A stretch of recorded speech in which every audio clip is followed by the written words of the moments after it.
ಬದುಕು ಜಟಕ ಬಂಡಿ. ವೀಣಾ ನಮಸ್ಕಾರ. ನಮಸ್ತೆ. ಎಲ್ಲಿ ತಾಳಿ ಹಾಕೊಂಬಿಟ್ಟಿದ್ದೀರಿ? ಯಾರ ಮುಂದೆ ಆಯ್ತಮ್ಮ ಮದುವೆ? ಯಾರು ಮಾಡಿಸಿದ್ರಮ್ಮ ಮದುವೆ? ಯಾರು ಇಲ್ಲ ಮೇಡಮ್. ಯಾರು ಇಲ್ಲ. ಮತ್ತೆ ನಾವು ಅವರು ಇಬ್ಬರೇ ಹೋಗಿ ದೇವಸ್ಥಾನದಲ್ಲಿ ಮದುವೆ ಮಾಡ್ಕೊಂಡಿದ್ದೀವಿ. ಯಾವ ದೇವಸ್ಥಾನದಲ್ಲಮ್ಮ? ಯಡಿಯೂರಲ್ಲಿ. ತೆಗ್ದಿರೋ ದೇವಸ್ಥಾನದಲ್ಲಿ ಯಾರು ಪರ್ಮಿಷನ್ ಕೊಡಲ್ವಲ್ಲಮ್ಮ? ಈಗ ಮುಚ್ಚಿರೋ ದೇವಸ್ಥಾನದ ಮುಂದೆ ತಾನೆ? ಮುಚ್ಚಿರೋ ದೇವಸ್ಥಾನದ ಮುಂದೆ ತಾನೆ? ನಿಜ ಹೇಳಿ ನನಗೆ. ಇಲ್ಲ ಮೇಡಮ್. ತೆಗ್ದಿರೋ ದೇವಸ್ಥಾನದಲ್ಲಿ ಅರ್ಚಕರು ಬರ್ತಾರೇನು ಕರೆದ್ರೆ ಸಾಕ್ಷಿ ಹೇಳಕ್ಕೆ? ಸಾಕ್ಷಿಗೆ ಯಾರು ಇಲ್ಲ. ಮತ್ತೆ ತೆಗ್ದಿರೋ ದೇವಸ್ಥಾನದ ಮುಂದೆ ಅರ್ಚಕರ ಪರ್ಮಿಷನ್ ಇಲ್ಲದೆ ಹೇಗಮ್ಮ ತಾಳಿ ಕಟ್ಟಿಸ್ಕೊತೀರಿ? ಅವ್ರು ಯಾರು ಪರ್ಮಿಷನ್ ಕೊಡಲ್ಲ. ಎಲ್ರಿಗೂ ಕಾನೂನು ಕೋರ್ಟು ಅಂತ ಓಡಾಡಕ್ಕಾಗಲ್ಲ, ಯಾರು ಕೊಡಲ್ಲ. ಮುಚ್ಚಿರೋ ದೇವಸ್ಥಾನ ಬಾಗಿಲು ಹಾಕಿರೋ ಜಾಗದಲ್ಲೇ ಮಾಡಬೇಕು. ಏನು ಆ ಥರದ್ದು ಏನಮ್ಮ? ಯಾಕೆ ಹೀಗೆ ಯಾರಿಗೂ ಹೇಳ್ದೆ ಮದುವೆ ಆದ್ರಿ?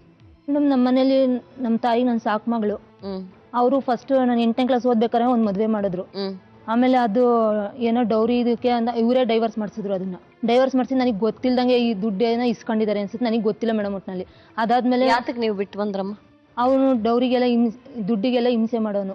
ಅದಕ್ಕೆ ನಾನು ಇಷ್ಟ ಆಗ್ಲಿಲ್ಲ ಬಂದೆ. ಅವರು ಡೌರಿ ಕೇಳಿ ಹಿಂಸೆ ಮಾಡೋರು, ತಾಯಿ ಅವ್ರ ಹತ್ರ ದುಡ್ಡು ಇಸ್ಕೊಂಡ್ರ? ಅವ್ರ ಹತ್ರ ದುಡ್ಡು ಇಸ್ಕೊಂಡ್ರು ಮೇಡಮ್. ಹೇಗಮ್ಮ? ಅವರಲ್ವಾ ನಿಮಗೆ ಹಿಂಸೆ ಮಾಡ್ತಾ ಇದ್ರು? ಮೇಡಮ್ ನಾನು ಹೋಗ್ತೀನಿ ಅಂತ ಅಂದೆ. ಆಮೇಲೆ ಇವರೇ ನನ್ಗೆ ಅವಾಗ ಏನು ಗೊತ್ತಿರ್ಲಿಲ್ಲ ಮೇಡಮ್. 8ನೇ ಕ್ಲಾಸ್ಗೆ ಮದುವೆ ಮಾಡಿದ್ರು. ನನ್ಗೇನು ಅಷ್ಟೇನು ನನಗೇನು ಮದುವೆ ಅಂದ್ರೆ ಏನು ಗೊತ್ತಿರ್ಲಿಲ್ಲ. ಸರಿ ಅಂತ ಇವ್ರು ಏನ್ ಹೇಳಿದ್ರು ಇವ್ರ ಕಡೆನೆ ಇದ್ದೆ. ಆಮೇಲೆ ಅವ್ನಿಗೆ ಮದುವೆ ಆಗಿದೆ ಹಂಗೆ ಹಂಗೆ ಅಂತ ಹೇಳ್ಕೊಟ್ರು. ನನಗೆ ಹೇಳಿದ್ರು. ಸರಿ ಅಂತ ನಾನು ಒಪ್ಪಿದೆ ಡೈವರ್ಸ್ ಮಾಡ್ಕೊಳಕ್ಕೆ. ಆಮೇಲೆ ಇವರು ದುಡ್ಡು ನನಗೆ ಗೊತ್ತಿಲ್ಲ, ನನ್ನ ಮುಂದೆ ದುಡ್ಡು ಏನು ಇಸ್ಕೊಂಡಿಲ್ಲ ಅನ್ಸುತ್ತೆ. ನನ್ನ ಮುಂದೆ ಏನು ಇಸ್ಕೊಂಡಿಲ್ಲ ಅವರು. ನನಗೆ ಗೊತ್ತಿಲ್ದಂಗೆ ಅವ್ರ ಹತ್ರ ದುಡ್ಡು ಇಸ್ಕೊಂಡ್ರು. ಯಾರು ಹೇಳಿದ್ರು ಹಾಗಂತ? ಇಸ್ಕೊಂಡಿದ್ದಾರೆ ಮೇಡಮ್. ಹಾಗಂತ ಯಾರು ಹೇಳಿದ್ರು? ಹೇಗ್ ಗೊತ್ತಾಯ್ತು ಮೇಡಮ್? ಇವ್ರದ್ದು ಇದೇನೆ. ಈಗ ಆಗಿರೋದನ್ನು ಈಗ ಬಿಟ್ಟು ಬಾ ಅಂತ ಹೇಳ್ತಾರೆ. ಅಲ್ಲಿ ದುಡ್ಡು ಇಸ್ಕೊಂಡ್ರು ಅಂತ ಹೇಗ್ ಗೊತ್ತಾಯ್ತು ಅಂತ ಕೇಳ್ತಾ ಇದೀನಿ. ಕಾರಣ ಇರ್ಬೇಕಲ್ವಾ ಹಾಗೆ ನೀವು ಆಪಾದನೆ ಮಾಡೋದಕ್ಕೆ? ಎರಡನೇದ್ ಮಾಡಿದ್ರಲ್ಲ ಮೇಡಮ್, ಎರಡನೇದ್ರಲ್ಲೂ ಇಸ್ಕೊಂಡಿದ್ದಾರೆ. ಹಂಗಾಗಿ ಇವ್ರದ್ದು ಅದೇ ಇದು ಮದುವೆ ಮಾಡೋದ್ರಲ್ಲಿ ಇಸ್ಕೊಂಡಿದ್ದವ್ರು ಹೇಳಿದ್ರು. ಮೊದಲನೇದು ನೀವ್ ಹೇಳ್ತಾ ಇರೋದು ಅವರು ನಿಮಗೆ ದೌರಿ ತಗೊಂಬ ಅಂತ ಕಿರುಕುಳ ಕೊಟ್ರು ಅಂತ. ಕಿರುಕುಳ ಕೊಡೋರು ಇವ್ರಿಗೆ ದುಡ್ಡು ಕೊಡ್ತಾರೆ ನಮ್ಮ ಬಿಡೋದಿಕ್ಕೆ? ಅಲ್ಲ ಮೇಡಮ್, ನನ್ಗೆ ಹಿಂಸೆ ಮಾಡ್ತಾ ಇದ್ರು. ನಿಜ. ನಿಮ್ ತರ್ಕದಲ್ಲಿ ಅರ್ಥ ಇಲ್ಲ ನೋಡಿ. ನಾನು ಹೇಳ್ತಾ ಇರೋದು ಅರ್ಥ ಆಗ್ತಾ ಇದ್ಯಾ? ನೀವು ನನ್ನ ಗಂಡ ಮನೆಗೆ ಹೋಗಿ ನೀನು ವರದಕ್ಷಿಣೆ ತಗೊಂಬ ಅಂತ ನೀವು ನನಗೆ ಹಿಂಸೆ ಕೊಡ್ತಾ ಇರ್ತೀರಿ. ಹಾಗಾಗಿ ನಾನು ನಿಮ್ಮಿಂದ ದೂರ ಆಗಿ ಮನೆಗೆ ಹೋಗ್ತೀನಿ. ಹಾಗೆ ಹೋದವಳ ತಾಯಿಗೆ ಅವ್ರು ದುಡ್ಡು ಕೊಟ್ಬಿಡ್ತಾರ ನಮ್ಮ ಗಂಡ? ಇವ್ರು ಹಿಂಸೆ ಮಾಡಿ ಇಸ್ಕೊಂಡಿದ್ದಾರೆ ಮೇಡಮ್. ಸರಿ ನಾವು ಅವರಿಂದ ದೂರ ಮಾಡ್ತೀವಿ, ನಮಗೆ ಇಷ್ಟು ದುಡ್ಡು ಕೊಟ್ರಿ. ಅವರು ಅಷ್ಟೊತ್ತಿಗೆ ಯಾವ್ದೋ ಬೇರೆ ಮದುವೆ ಆಗಿದ್ರಂತೆ. ಸರಿ ನಮ್ಮ ಸಂಸಾರಕ್ಕೆ ಬರಬಾರ್ದು ಅಂತ ಅವ್ರ ಹತ್ರ ಹಿಂಸೆ ಮಾಡಿ ಇಸ್ಕೊಂಡಿದ್ದಾರೆ ಇವರು. ಅಂತೆ ತಾನೇ? ಯಾರು ಹೇಳಿದ್ರು ಅಂತೆ? ನನಗೆ ಅದನ್ನ ಹೇಳಿ. ಇಸ್ಕೊಂಡಿದ್ದಾರೆ ಮೇಡಮ್. ಯಾರೋ ಹೇಳಿದ್ರು ಹಿಂಗ್ ಮೂರನೇ ಒಟ್ನಲ್ಲಿ ಹೇಳಿದ್ರು. ಮೂರನೇವ್ರು ಯಾರು ನನಗೆ ಹೇಳಿ. ನಿಮ್ ಬಗ್ಗೆ ಅವ್ರು ದೂರ ಹೇಳ್ತಾ ಇದ್ದಾರೆ. ಹೇಳ್ತಾರೆ ಮೇಡಮ್. ಈಗ ಯಾಕಂದ್ರೆ ಅವ್ರಿಗೆ ಈಗ ಆದಾಯ ಏನು ಇಲ್ವಲ್ಲ. ಅವ್ರಿಗೆ ಮದುವೆ ಮಾಡ್ಸೋದು ತಾಳಿ ಕೀಳ್ಸೋದು ಬರೀ ಇದೇ ಆಗಿದೆ. ಅದಕ್ಕೆ ಈಗ ಇದನ್ನು ಬಿಟ್ಪಾ ಅಂತ ಅವ್ರು ಕೂತಿರೋದು ಅಷ್ಟೇ. ಮೂರನೇದ್ ನೀವಲ್ವಾ ನಮ್ಮ ಮಾಡ್ಕೊಂಡಿರೋದು? ಈಗ ಮೂರನೇದು ಒಟ್ಟು ನಾನೇ ಮಾಡ್ಕೊಂಡಿರೋದು ಮೇಡಮ್. ಯಾಕಂದ್ರೆ ಎರಡು ಅವ್ರು ಮುಂದೆ ನಿಂತು ಮಾಡಿದ್ರು, ಎರಡು ಹಾಳಾಗೋಯ್ತು. ಅದಕ್ಕೆ ನಾನು ಇಷ್ಟಪಟ್ಟವ್ರನ್ನ ನಾನು ಮಾಡ್ಕೊಂಡಿದೀನಿ, ಇಲ್ಲ ಅಂತಿಲ್ಲ. ಇವಾಗ ಹೇಳ್ತಾ ಇರೋದೇನೋ ಇದನ್ನು ಬಿಟ್ಟು ಬಾ, ನೀನು ಬೇರೆ ಗಂಡು ನೋಡಿದೀನಿ, ನಾನು ಮದುವೆ ಮಾಡ್ತೀನಿ ಅಂತ ಕೂತಿದ್ದಾರೆ ಇವಾಗ.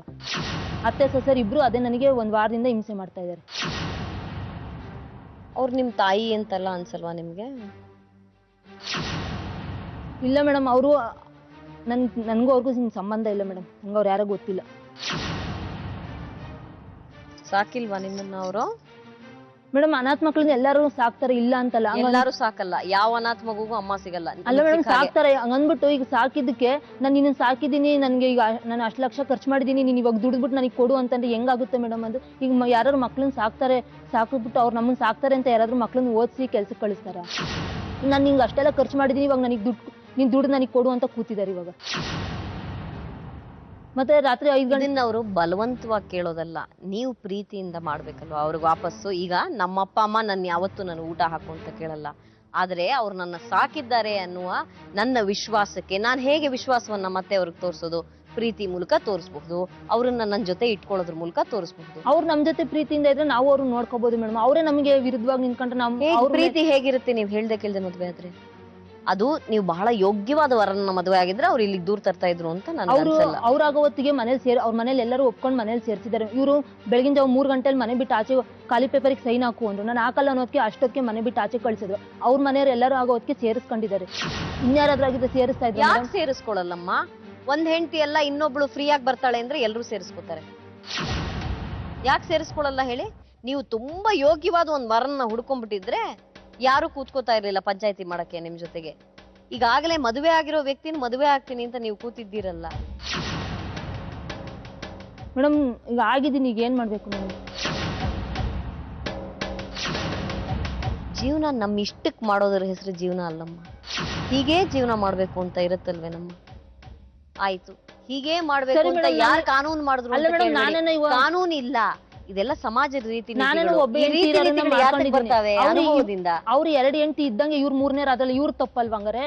ನಾನೇನೋ 1 ಹೆಂಡ್ತಿ ಇದ್ದರು ನಾನು ಮದ್ವೆ ಆಗಿದ್ದೀನಿ, ನನ್ ತಪ್ಪು ಅಂತಾರೆ. ಇವ್ರು 2 ಹೆಂಡ್ತಿ ಇದ್ದು ಗೊತ್ತಿದ್ದನು ಇವ್ರು ಇನ್ನು 3ನೇ ಹೆಂಡ್ತಿಯಾಗಿ ಇವ್ರು ಅದ್ರಲ್ಲಿ ಇದು ತಪ್ಪಲ್ಲ ಅಲ್ಲ? ಅವ್ರು ಮಾಡಿದ ತಪ್ಪು ನೀವ್ ಯಾಕೆ ಮಾಡ್ತೀರಿ? ಅಲ್ಲ ಮೇಡಮ್, ಹೇಳೋದು ನಾನು ಹೇಳ್ತಾ ಇರೋದು ಅಷ್ಟೇ, ತಪ್ಪು ಮಾಡು ಅಂತ ತಪ್ಪು ಅಂತ ನಿಮ್ ಬಾಯಲ್ಲಿ ಬರ್ತಾ ಇದೆ. ಯಾಕೆ ಮಾಡಿದ್ರಿ ಮೇಡಮ್? ನನ್ಗೆ ಏನೋ ಇವ್ರು ನನ್ಗೆ ಇಷ್ಟ ಆದ್ರೂ ನಾನು ಇಷ್ಟಪಟ್ಟು ಯಾಕಂದ್ರೆ ಅವ್ರ ಮನೇಲೆಲ್ಲ ಒಪ್ಪಿಗೆ ಕೊಟ್ಟಿದ್ರು, ಇಷ್ಟಪಟ್ಟು ನಾವು ಮಾಡ್ಕೊಂಡಿದೀನಿ ಮೇಡಮ್. ಮನೇಲಿ ಒಪ್ಪಿಗೆ ಕೊಟ್ಟು ಮಾಡ್ತಾರಕ್ಕೆ ಕೆಟ್ಟದ್ದು ಒಳ್ಳೇದಾಗ್ಬಿಡುತ್ತೇನಮ್ಮ? ಎಲ್ರೂ ಸೇರ್ಕೊಂಡು ಕಣ್ ಮುಚ್ಕೊಂಡು ಕೊಲೆಗಳು ಮಾಡೋಣ ಅಂದ್ರೆ ಕೊಲೆ ಸರಿ ಹೋಗ್ಬಿಡುತ್ತಾ? ನ್ಯಾಯನ ಕೊಲೆ ಮಾಡೋದು? ಇನ್ನೊಬ್ರು ಮಾಡಿದ್ರಿಂದ ನಾವು ಕಲಿಬೇಕೇ ವಿನಃ ಅವ್ರು ಮಾಡ್ತಾರೆ ನಾವ್ ಯಾಕೆ ಮಾಡಬಾರ್ದು ಅಂತ ಕೇಳೋದು ದಡ್ಡರ ಧೋರಣೆ ಅಷ್ಟೆ. ಬುದ್ಧಿವಂತರು ಬೇರೆಯವ್ರ ತಪ್ಪಿಂದ ಕಲಿತಾರೆ, ತಪ್ಪು ನಾವೇ ಮಾಡು ಕಲಿಬೇಕು ಅಂತ ಏನಾದ್ರು ಕಾನೂನು ಇದೆಯೇನು? ನನ್ ನ್ಯಾಯ ನಾನು ಹೋದ್ರೆ ಅವ್ರ ಜೊತೆ ನಾನು ಬಾಳ್ತೀನಿ ಮೇಡಮ್. ನಾನು ದಯವಿಟ್ಟು ಅವ್ರ ಜೊತೆ ಕಳಿಸ್ಕೊಡಿ ಅಷ್ಟೇ. ನಾನು ನಮ್ಮ ತಾಯಿ ಮನೆಗೆ ಮಾತ್ರ ಯಾವ ಕಾರಣಕ್ಕೂ ಹೋಗಲ್ಲ ಮೇಡಮ್. ತಾಯಿ ಅಂತ ಯಾಕೆ ಹೇಳ್ತೀರಿ? ಅವ್ರು ಯಾರು ಅಂತ ಗೊತ್ತಿಲ್ಲ ಅಂದ್ರಿ? ನನಗೂ ಅವ್ರಿಗೂ ಸಂಬಂಧ ಇಲ್ಲ ಮೇಡಮ್. ನಾನು ಇನ್ನು ಅವ್ರ ಮನೆ ಬಾಕ್ಲಿಗೆ ಹೋಗೋದಿಲ್ಲ. ನನಗೆ ನನ್ನ ಗಂಡನ ಜೊತೆ ಕಳಿಸ್ಕೊಡಿ ಅಷ್ಟೇ. ನಾನ್ ಗಂಡನ ಜೊತೆ ಎಲ್ಲ ಕಳಿಸ್ಕೊಡಲ್ಲ. 2ನೇ ಮದುವೆ ನೀವಾಗಿದ್ರೆ ನೀವು ಹೋಗಿರಿ, ಕಳಿಸ್ಕೊಡೋದೇನ್ ಬಂತು? ನನ್ನನ್ನು ಕೇಳ್ಕೊಂಡು ಹೋದ್ರೆ ಮೊದಲನೇ ಸತಿ ನನ್ನ ಹತ್ರ ದೂರ ತಂದಿರೋದು ನಿಮ್ ತಾಯಿಮಾ. ಅವ್ರು ತರ್ತಾರೆ, ಯಾಕೆಂದ್ರೆ ಈಗ ಅವ್ರಿಗೆ ಯಾರು ಇಲ್ಲಿ ಈಗ ಇಷ್ಟೆಲ್ಲ ಖರ್ಚು ಮಾಡಿ ಓದಿಸಿದೀನಿ, ನನಗೆ ಸಾಲ ತೀರಿಸ್ಲಿ, ಬಿಟ್ಬಿಟ್ಟು ಬರ್ಲಿ, ಇವನ್ನೆಲ್ಲ ಇನ್ನೊಬ್ಬನ ಮಾಡ್ಸೋಣ, ಇವ್ರದ್ದು ಬರೀ ಅದೇ ತಾನೇ ಅವ್ರದ್ದು. ಇದು ಕೀಳ್ಸೋದು ಅದು ಕಟ್ಸೋದು ಬರೀ ಅದೇ ಬೇಡಮ್ಮ ಅವ್ರದ್ದು, ಅದೇ ಅವ್ರ ಬಾಳಾಗಿರೋದು. ಈಗ ನಮ್ಮ ಅತ್ತಿಗೇನು ಅದೇನೆ, ನೀನ್ ಬಿಟ್ಟಾಕ್ಬಿಟ್ ಬಾ ಅಂತ ಹೇಳ್ತಾರೆ. ಅದ್ ನ್ಯಾಯನಾ? ಅವ್ರು ಸಾಲ ಮಾಡಿದ್ ಓಡಿಸಿದ್ದೆಲ್ಲ ಸುಳ್ಳ? ಅಲ್ಲ, ಓದಿಸಿದಾರೆ ಇಲ್ಲ ಅಂತ ಹೇಳ್ತಾ ಇಲ್ಲ ಮೇಡಮ್. ಹಂಗಂತ ಬಿಟ್ಬಿಟ್ಟು ಬಂದ್ಬಿಡು, ನೀನು ಬಿಟ್ಬಿಟ್ಟು ಬಂದು ನನ್ನ ಸಾಲ ಎಲ್ಲ ತೀರ್ಸು ಅಂದ್ರೆ ಮತ್ತೆ ಏನ್ ಮಾಡ್ತಾರ ಅವರು? ಸಾಲ ಬಿಟ್ಬಿಟ್ಟು ಬಾ ಅಂತ ಯಾಕನ್ಬೇಕು? ಓದಿಸಿದ್ ಯಾರನ್ನ? ನಾನೇನಾದ್ರು ಅವ್ರನ್ನ ಓದಿಸಿ ಅಂತ ಕೇಳಿದ್ನ? ಕೈಕಾಲು ಹಿಡಿದಿದ್ನ ನಾನು ಓದಿಸಿ ಅಂತ? ಅವ್ರು ಕೈಕಾಲು ಹಿಡಿದು ಅವ್ರಿಗೆ ಬೇಕಾಗಿತ್ತು, ಅವ್ರು ಓದಿಸಿದ್ರು. ಹೋಗ್ಲಿ ಓದಿಸ್ಬೇಕಾದ್ರೆ ನಾನು ಕೇಳಿದ್ರು ಅವರು, ನೀನ್ ನನಗೆ ಮುಂದೆ ಸಾಕಾದರೆ ನಾನು ನೀನು ಓದಿಸಿ ಒಂದು ಮಾತು ಕೇಳಿದ್ರೆ ಏನಿಲ್ಲ, ಓದಿಸ್ತೀನಿ ಅಂದ್ರೆ ಸರಿ ಓದಿಸು ಅಂದೆ. ಲವ್ ಮ್ಯಾರೇಜ್ ಮಾಡ್ಕೊಳ್ಳೋ ಮಕ್ಕಳೆಲ್ಲ ಅದ್ ಹೆಂಗ್ ಅಷ್ಟು ವರ್ಷ ಸಾಕಿದ ತಂದೆ ತಾಯಿನ ಬಿಟ್ಟು ಎಲ್ಲ ಮರೆತು ಹೊರಟೋಗ್ತಾರೆ ಅಂತ ಯೋಚನೆ ಮಾಡ್ತಾ ಇದ್ದೆ. ಹೀಗೆ ಇರತ್ತೇನೋ ಎಲ್ರು ಯೋಚನೆ ಧಾರಣೆ? ನನಗೆ ಅರ್ಥ ಆಗಲ್ಲಮ್ಮ. ನನಗಿದ್ ಕನ್ವಿನ್ಸು ಆಗಲ್ಲ. ಅವ್ರು ಬರ್ತಾರೆ, ನೀವು ಅವ್ರನ್ನೇ ಕನ್ವಿನ್ಸ್ ಮಾಡಿ. ದೂರ ತಂದಿರೋದು ಅವರು, ನಾನು ಅವ್ರ ಹತ್ರ ಮಾತಾಡಕ್ ಇಷ್ಟಪಡಲ್ಲ ಮೇಡಮ್. ನಾನು ಅವ್ರ ಹತ್ರ ಮಾತಾಡೋದಿಲ್ಲ. ನೀವು ನಾನು ಅವ್ರ ಮಕ್ಕ ನೋಡಕ್ಕೂ ಇಷ್ಟ ಇಲ್ಲ. ನಾನು ಅವ್ರ ಹತ್ರ ಮಾತಾಡೋದಿಲ್ಲ ಮೇಡಮ್. ನೀವು ಮಾತಾಡ್ಬೇಕಾಗತ್ತಮ್ಮ. ಇಷ್ಟ ಇಲ್ಲ ಅಂದ್ರೆ ಮಾತಾಡ್ಬೇಕಾಗತ್ತೆ.